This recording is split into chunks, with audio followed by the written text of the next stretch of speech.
So last class में हम लोगों ने बात करी थी 2 पॉइंट फॉर्म के बारे में।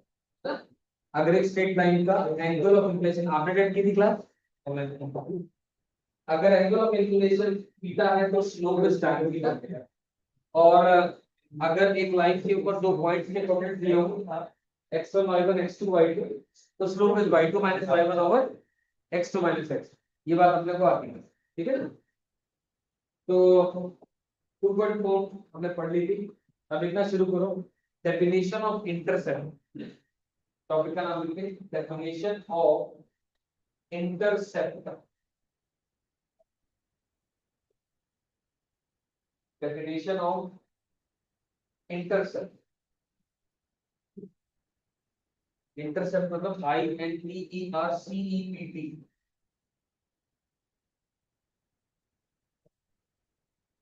इंटरसेप्ट का क्या मतलब, लिखना शुरू करें। The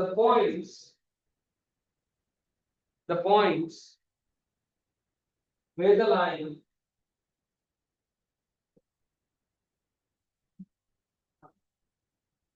the points where the line cuts the x-axis. The points where the line cuts the x-axis is called as x-intercept. The points where the line cuts the x-axis is called as its x-intercept. And similarly, where the line cuts the y-axis is called as its y-intercept. Is called as its y-intercept. For x-intercept, put y equal to 0. For x-intercept, put y equal to 0, and for y-intercept, put x equal to 0. y-intercept के लिए x को 0 कर दो, x-intercept के लिए y को 0। जैसे कि सिंपल सी बात, अगर मैं बात करूं 2x प्लस या 2x minus 3y equal to 1, तो x-intercept के लिए आपने y को 0 करना है, यानी x की वैल्यू हाफ आ गई। और y-intercept के लिए आपने x को 0 करना है, तो y की वैल्यू माइनस का 1/3 हो। तो x-intercept कैसे निकलता है, y-intercept कैसे निकलता है, मैंने बता दिया। क्लियर हो गई बात। और ठीक इसी तरह मान लीजिए कोऑर्डिनेट एक्सिस के ऊपर लेट अस से ये लाइन प्लॉटेड है और y एक्सिस के ऊपर पॉइंट है 0,5 और x एक्सिस के ऊपर पॉइंट है -4,0। तो आपसे पूछा जाए इस क्वेश्चन में x इंटरसेप्ट क्या है, आप 4 नहीं बोलोगे, -4 बोलोगे। x इंटरसेप्ट का मतलब डिस्टेंस नहीं होता है, जहां उस लाइन ने x एक्सिस पर काटा वो x इंटरसेप्ट कहलाता है। और ठीक इसी तरीके से y इंटरसेप्ट हो जाएगा, वो हो जाएगा 5। That's it. समझ में आ गई बात।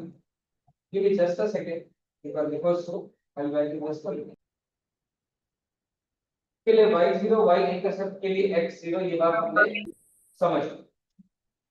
मेरों की बात, नो कंफ्यूजन ऑन दिस। लिख लिया सभी ने ये पार्ट, लिख ले।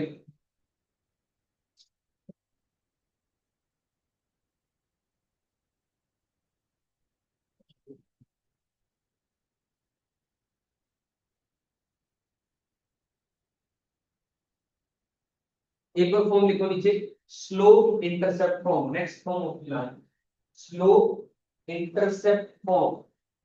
स्लोप इंटरसेप्ट फॉर्म लिखिए, y is equal to mx plus c। y equal to mx plus c, where m is the slope of the line, where m is the slope of the line and c is the y-intercept, where m is the slope of the line and c is the y-intercept। y-intercept क्यों है, m जो है slope है line की, और c क्या है, y intercept.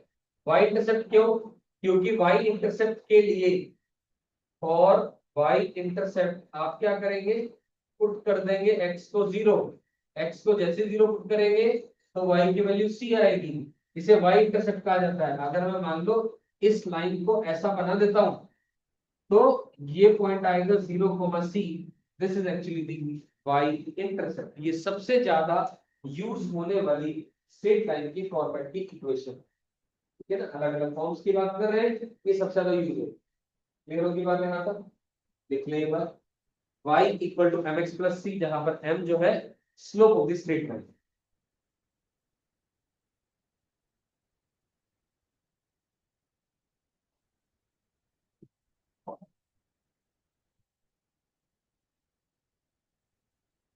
Done. अब आपको कभी भी किसी भी फॉर्मेट में स्ट्रेट लाइन की अगर इक्वेशन दी गई है और उसका स्लोप निकालना है, तो आप उसे इस फॉर्मेट में कन्वर्ट कर देंगे। एग्जांपल के तौर पे मान लीजिए क्वेश्चन आ गया, find the slope of this line, find the slope of this line. तो स्लोप निकालने के लिए आप क्या लिखेंगे, 2x माइनस का 1 इक्वल टू 3y, यानी y equal to 2/3 into x minus का 1/3। यानी ये जो आया x का जो कोएफिशिएंट है, इसको स्लोप कहेंगे। अगर y का कोएफिशिएंट 1 आता है तो y का कोएफिशिएंट 1 बनाने के बाद x का जो कोएफिशिएंट आया, उस कोएफिशिएंट को स्लोप कहेंगे।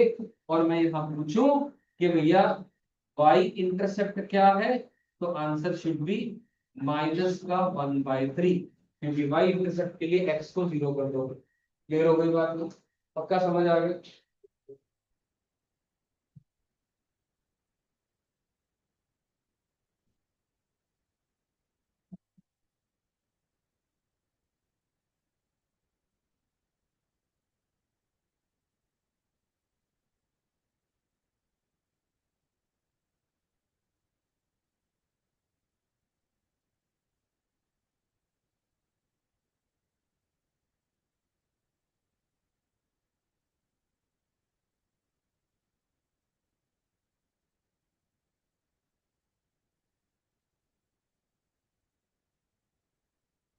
क्लियर होगी बात, नो कंफ्यूजन।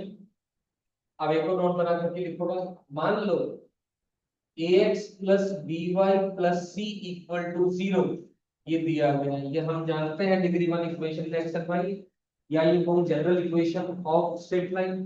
एक ही बात, अगर मेरे से पूछा जाए इसकी स्लोप क्या है, तो स्लोप निकालने के लिए इसको y को mx प्लस c फॉर्मेट में कन्वर्ट करोगे, तो by equal to minus ax minus c, यानी y is equal to minus a by b into x minus c by one. Clear, तो ये कुछ और नहीं है, स्लोप बन गई इस लाइन की, ये स्लोप आ गई।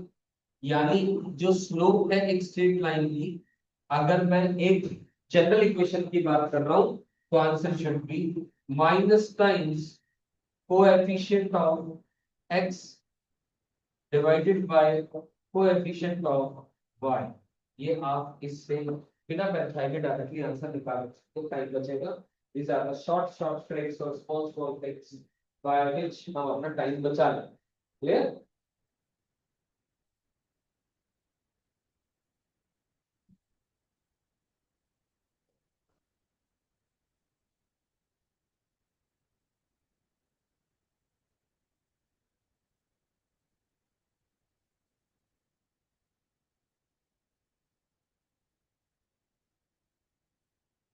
तो डाउट बच्ची के लिए दोबारा पूछ लीजिए।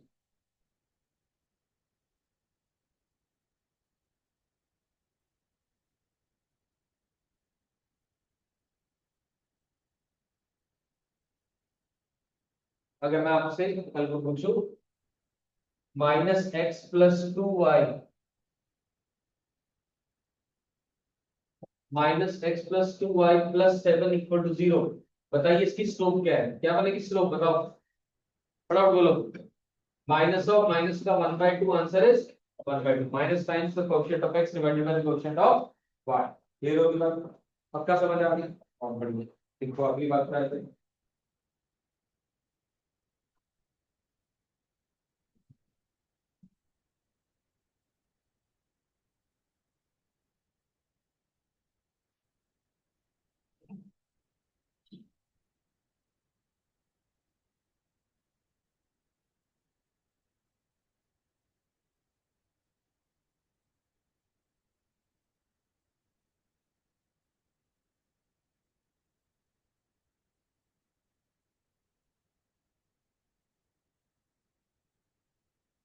बोलना शुरू करो आगे। अब डन। आगे लिखिए double intercept form. Next form है double intercept form. Double intercept form. Double intercept form का मतलब क्या होता है, लिखो जरा।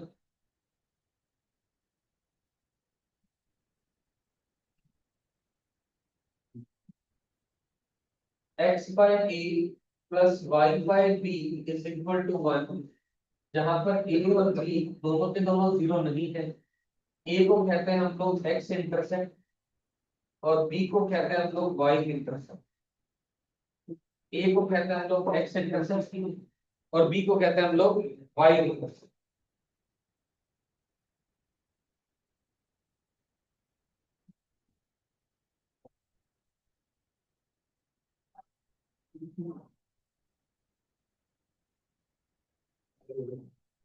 x by a plus y by b is equal to 1।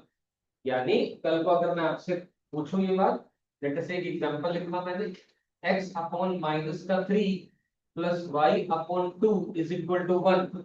इस बात का, इस फॉर्मेट का मतलब है कि x इंटरसेप्ट जो है वो माइनस का 3 है और y इंटरसेप्ट जो है वो 2।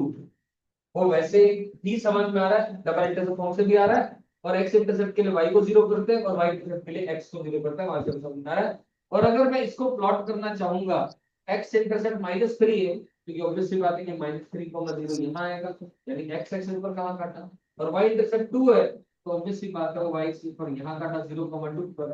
तो ये रही वो स्ट्रेट लाइन जो आपको प्लॉट करनी है। मेरी बात समझ में आएगा करने में?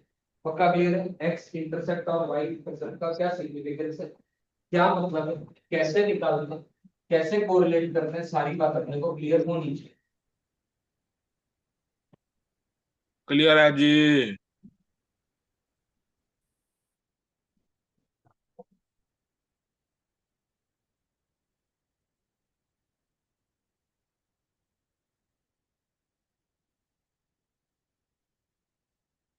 हाँ बेटा होगी बात नहीं। अब आपके सामने बहुत सारी फॉर्मेट्स की इक्वेशंस हमने पढ़ ली। अब मेरा ये कहना है कि क्वेश्चन की गिवन इंफॉर्मेशन को देखकर हमें जजमेंट होनी चाहिए कि कौन से फॉर्मेट का इस्तेमाल करें। मेरी बात समझ में आई? अगर सवाल में डबल इंटरसेप्ट का इस्तेमाल किया गया है तो obvious सी बात है डबल इंटरसेप्ट के माध्यम से क्वेश्चन करोगे, सिंगल से क्यों करोगे, है ना। जैसे क्वेश्चन लिखना शुरू करो, लिखो पहला सवाल, find the equation of a line. Find the equation of a line. उसका फर्स्ट पार्ट लिखे, whose slope is 2 and y intercept is 7। whose slope is 2 and y intercept is 7। क्या आंसर आएगा फटाफट बोलो। y equal to 2x plus 7, खत्म बात। आपको देखते ही समझ में आया ना कि क्या मुझे गिवन है तो कहां फिट होगी ये बात। y equal to mx plus c के अंदर में m दे दिया, c दे दिया, आपने वैल्यू कर दी आंसर पर समझ में आ गया तो पक्का करें। सेकंड लिखो, इसका सेकंड पार्ट,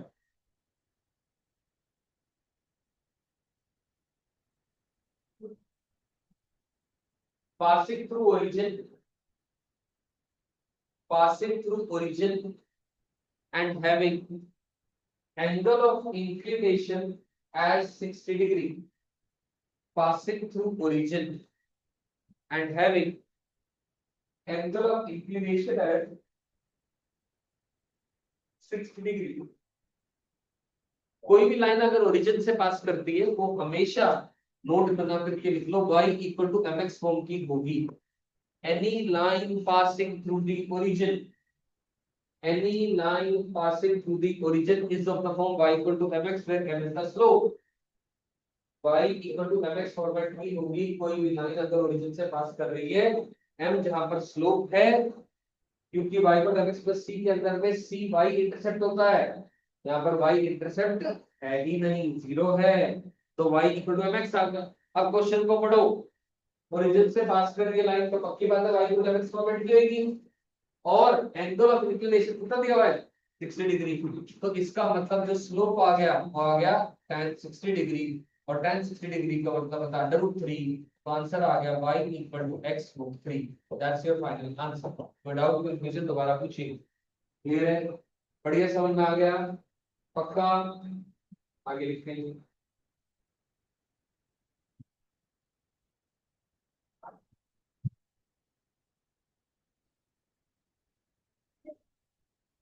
इसी का नेक्स्ट पार्ट,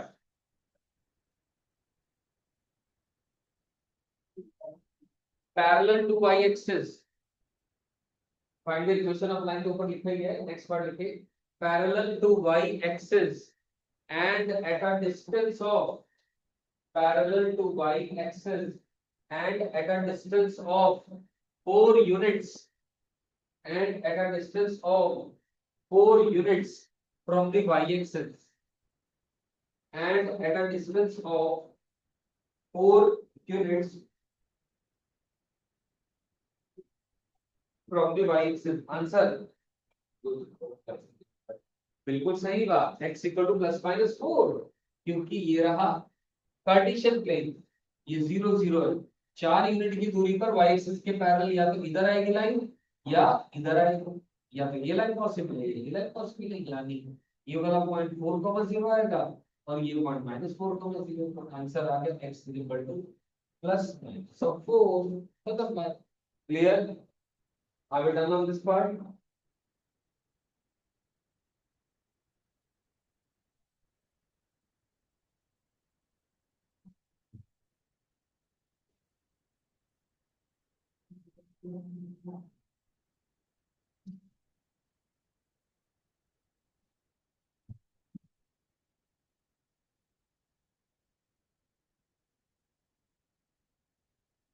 अब बेटा नेक्स्ट पार्ट लिखिए, passing through the point, passing through the point 1, 2, passing through the point 1, 2, if its x intercept, if its x intercept is twice the y intercept, if its x intercept is twice the y intercept, if its x intercept is twice the y intercept, इसको देखते ही क्या feel आ रही है, कौन सा format का इस्तेमाल होगा? Double intercept. हमें पता है डबल इंटरसेप्ट का फॉर्म ये वाला फॉर्मेट होगा। क्वेश्चन में कहा कि x intercept twice the y intercept है, x इंटरसेप्ट a है, ट्वाइस द y इंटरसेप्ट यानी 2 टाइम्स ऑफ b है। क्या ये बात समझ में आ रही है? सबको क्लियर है? तो मैंने a की जगह 2 की पुट कर दे रहा हूं, यानी x/2b plus y/b equal to 1। अब इसको देख के समझ में आ रहा है, अगर b की वैल्यू आ जाएगी तो आंसर आ जाएगा, क्योंकि फाइनल आंसर तो x और y के टर्म्स में रहेगा। समझ में आ गई? अब क्वेश्चन में एक और बात देखिए, लाइन किससे पास कर रही है? 1, 2 से। तो क्या करेगा उसको सेटिस्फाई। तो x की जगह 1 लिख दो, 1/2b plus 2/b equal to 1। यहाँ सॉल्व करो, b निकालो, b को निकाल के यहाँ पुट करो, वो आपका फाइनल आंसर बन गया। समझ में आएगा? देखो देखो समझ आया, दोबारा पूछेंगे।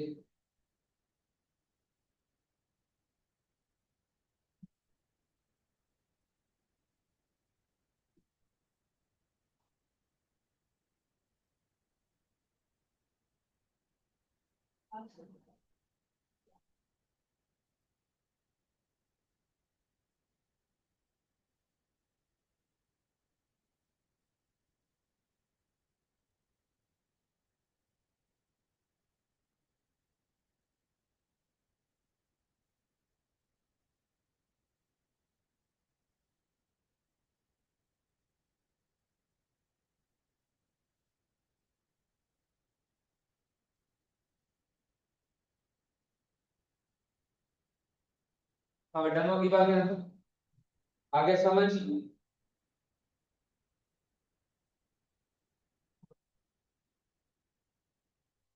नोट बना करके पॉइंट नंबर 1 लिखिए, नोट बना करके पॉइंट नंबर 1 लिखिए।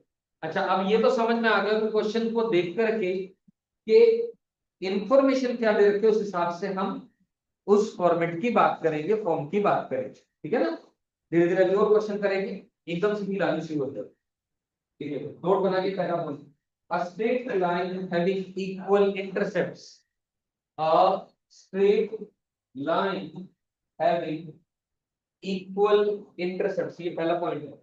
A straight line having equal intercepts has slope equal to -1, has slope equal to -1.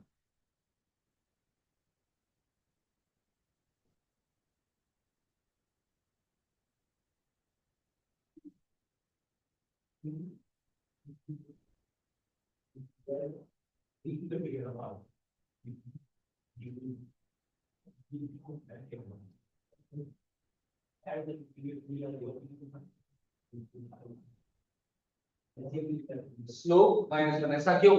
ध्यान से सुनो।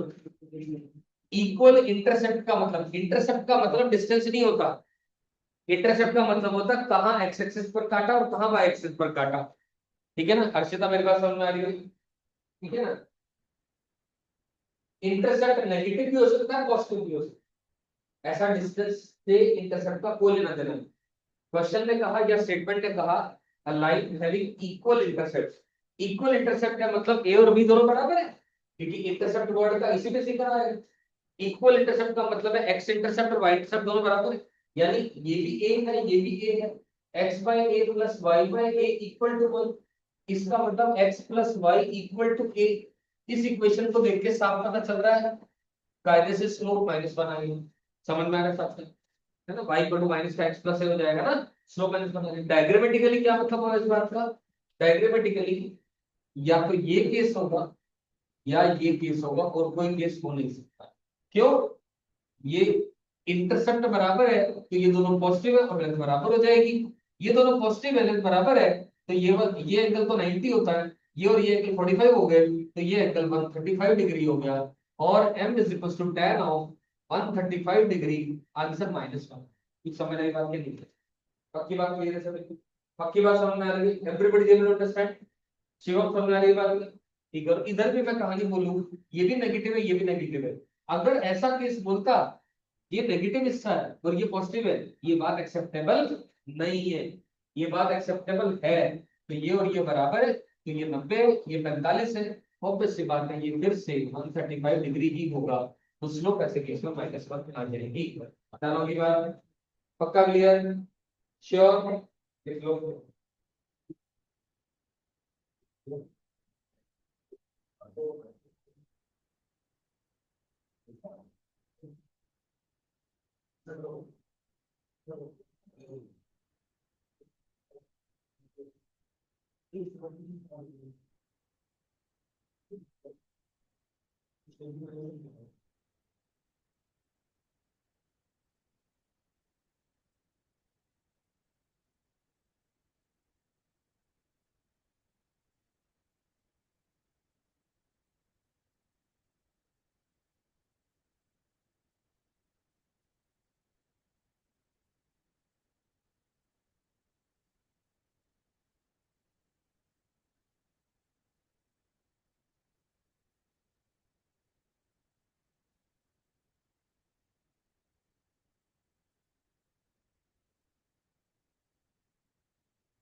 अब ये समझ आ गई बात?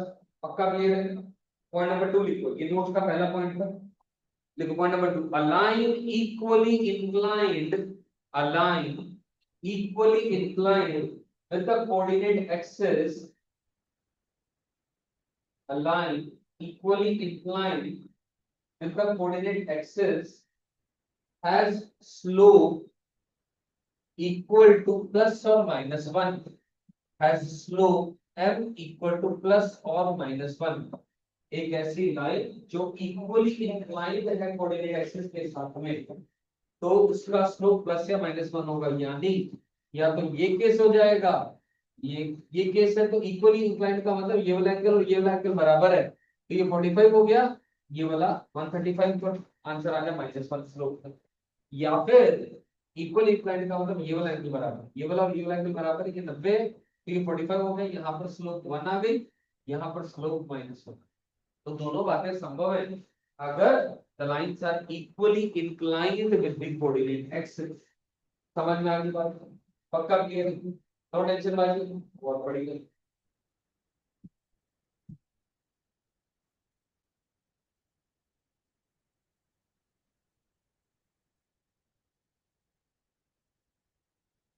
नेक्स्ट पॉइंट लिखेंगे, third point, a line cutting off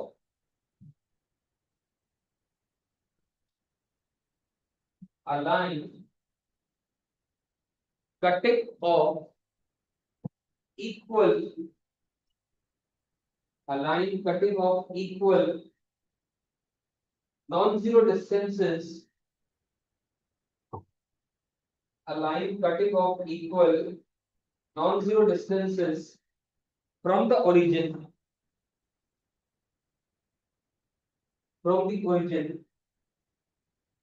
has slope equal to plus minus 1, has slope equal to plus or minus 1। मैंने कहा इक्वल नॉन जीरो डिस्टेंसेस की बात हो रही है, डिस्टेंस कभी नेगेटिव होता नहीं, तो ये वाला केस में भले ही इंटरसेप्ट पॉजिटिव आ रहा है भाई, एक्स इंटरसेप्ट नेगेटिव आ रहा है, लेकिन अगर ये लेंथ और ये लेंथ बराबर है तो नॉन जीरो इक्वल डिस्टेंसेस की बात हो गई, और ये 90 है तो ये 45 होगा, तो स्लोप 1 हो जाएगी इस केस में। या फिर अगर ये वाला केस है तो इस केस में स्लोप -1 हो जाएगी, क्योंकि यहाँ तो वैसे भी नजर आ रहा बराबर है। पक्की बात है, समझ में आएगा? पक्का क्लियर है? मगर समझ में आ गई बात? कोई टेंशन बाजी नहीं।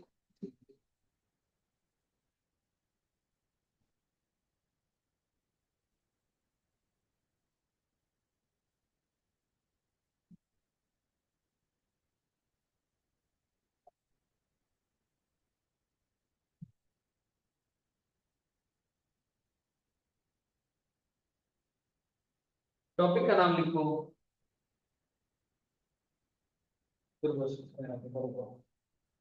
Angle between the two straight lines, angle between the two straight lines, दो स्ट्रेट लाइंस के बीच में एंगल की बात आ रही हो तो किस तरीके से अप्रोच करेंगे?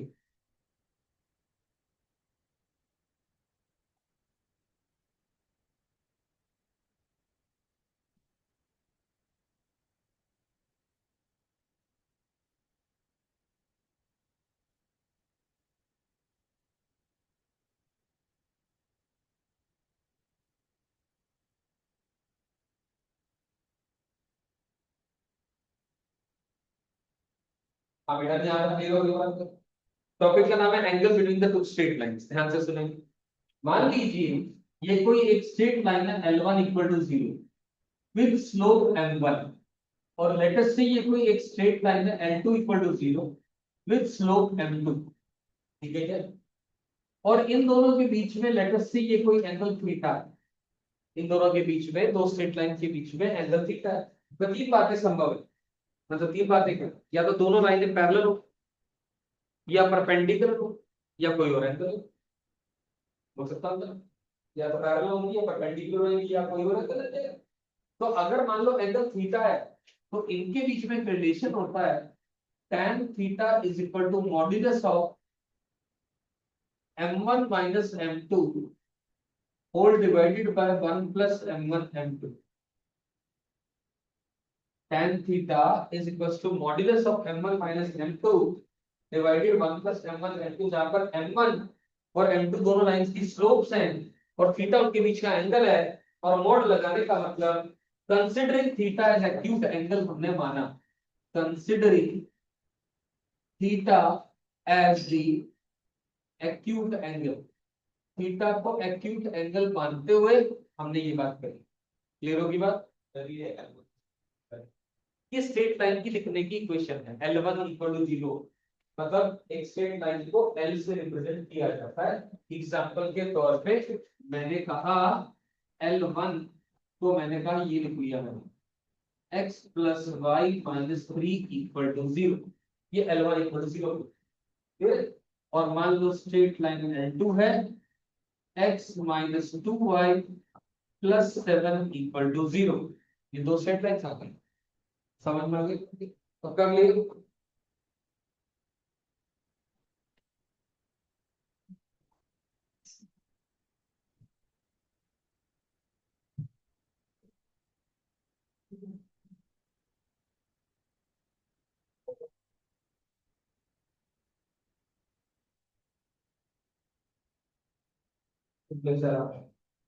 L1 एक लाइन L2 एक लाइन, दोनों की स्लोप निकालेंगे, tan थीटा निकालेंगे, जो कि उन दोनों के लाइन के बीच में एंगल आ गया।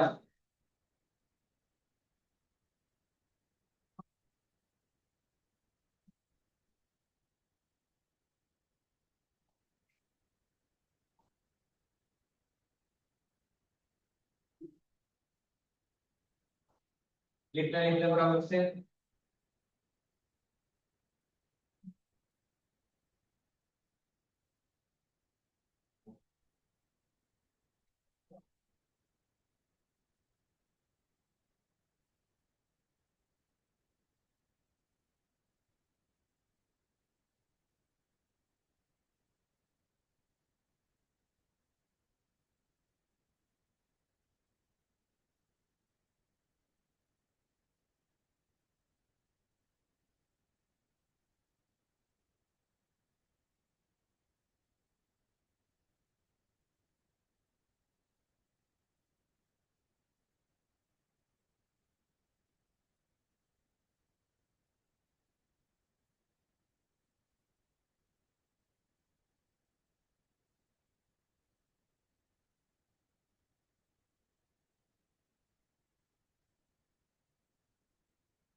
अभी यहाँ तक क्लियर? कोई कंफ्यूजन किसी को? मैंने क्या कहा, मान लो एग्जांपल के तौर पे मैंने कहा L1 एक लाइन है, या यही ले लो आप, कोई इशू नहीं, क्या फर्क है? ठीक है ना? इसकी स्लोप ले ली m1। m1 कितनी है? -1। इसकी स्लोप ले ली m2। m2 कितनी है? 1/2। देख लो ध्यान से, y इक्वल टू mx करेंगे तो 1/2 आ जाएगा। m1 m2 दोनों लाइंस के बीच में स्लोप आ गई। तो अब आपने tan थीटा निकालना है, एंगल निकालना है इनके बीच का। तो tan theta is modulus of m1 minus m2 whole upon 1 plus m1 into m2। यानी tan theta is equal to minus का 3/2 divide by 1 minus half is half. तो ये कैंसल आउट हो गया, यानी tan थीटा की वैल्यू आ गई 3। यानी थीटा जो उन दोनों लाइंस के बीच का एंगल है, उसका एंगल आ रहा है tan इनवर्स ऑफ 3। क्या ये बात समझ में आई? हाँ या ना? बोलो क्लियर है? पक्के समझ में आ गई सभी को? बढ़िया से, बहुत बढ़िया।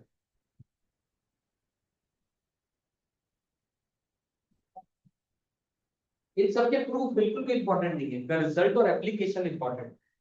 मैं आज आपको इतना काम करा दूंगा कि आपके पास मैं दो एक्सरसाइज एटलीस्ट आपको आज काम करने के लिए, जिसमें कि बहुत सारे सॉल्व और अनसॉल्व क्वेश्चन मिला करके लगभग 40 से 50 वो आप करके आएंगे। आज क्या हमारा दिन है? Wednesday, you have Thursday in between, Friday तक आप उसे करेक्ट करेंगे, ठीक है ना?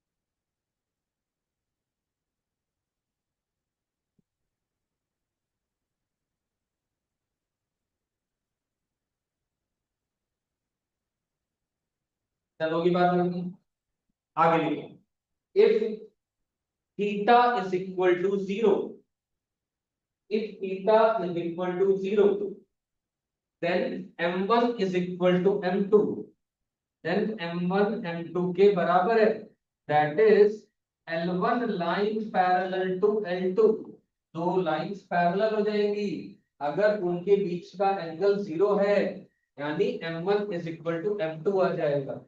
दो लाइंस पैरेलल हैं तो उनके बीच में एंगल 0, यानी दोनों लाइंस की स्लोप बराबर, दोनों लाइंस की स्लोप बराबर। मेरी बात समझ में आ गई क्या? पक्का क्लियर है?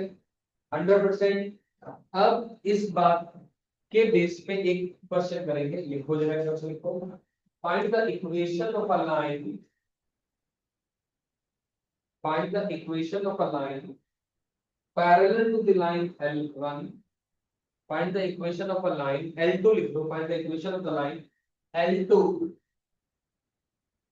which is parallel to L1, which is parallel to L1, और L1 की इक्वेशन है x plus y plus 3 equal to 0, x plus y plus 3 equal to 0। हमें L1 के पैरेलल एक इक्वेशन निकालनी है, यानी L2 की इक्वेशन निकालनी है। और नीचे लिखो वो line, the line L2 passes through the point, the line L2 passes through the point 1, 2, the line L2 passes through the point 1, 2, जो लाइन L2 है वो 1, 2 से पास कर रही है। मेरी बात समझ में? अब देखो, अब आप क्वेश्चन को देख करके समझे क्या है। आपको एक line L1 equal to 0 given है, एक लाइन L2 इक्वल टू 0 निकालना है, लाइन L1 और लाइन L2 आपस में पैरेलल है, यही मतलब है। ये क्वेश्चन दिया गया, क्लियर है बात? अब इस क्वेश्चन को करने के दो मेथड्स हैं, ध्यान से सुनिए। इस क्वेश्चन को करने के दो मेथड्स हैं। हमें पता है कि लाइन L1 की इक्वेशन ये रही, तो लाइन L1 की स्लोप कितनी आ गई? -1। बोलो क्लियर है क्या? हम जानते हैं अगर दो लाइंस पैरेलल होती है तो दोनों की स्लोप बराबर होगी, तो कंफर्म है as L1 parallel to L2, तो M1 is equal to M2 is equal to -1। ऐसा बोल सकते हो? जो नई लाइन आ रही है उसकी स्लोप क्या आ गई? -1। उसकी स्लोप क्या आ गई? -1। अब एक स्ट्रेट लाइन की इक्वेशन को निकालने के लिए दो बातें चाहिए थी, लास्ट क्लास में पढ़ा था क्या? एक स्लोप और एक पॉइंट, एक स्लोप और एक पॉइंट। अब हमें क्वेश्चन ने कहा जो लाइन L2 है वो पास कर रही है किसी एक पॉइंट से जिसका मोमेंट है 1, 2, तो ये x1 y1 हो गया। हम जानते हैं एक लाइन जो कि x1 y1 से पास कर रही है और स्लोप गिवन है, उसकी इक्वेशन लिख सकता हूं मैं y minus y1 over x minus x1 is equal to slope. हाँ या ना? ये लिख सकते हैं। तो बस L2 के लिए हम यही बात एप्लीकेबल करते हैं, y minus 2 upon x minus 1 is equal to M2। M2 कौन है? -1। सिंपलीफाई करो, आंसर आओ, दैट्स इट।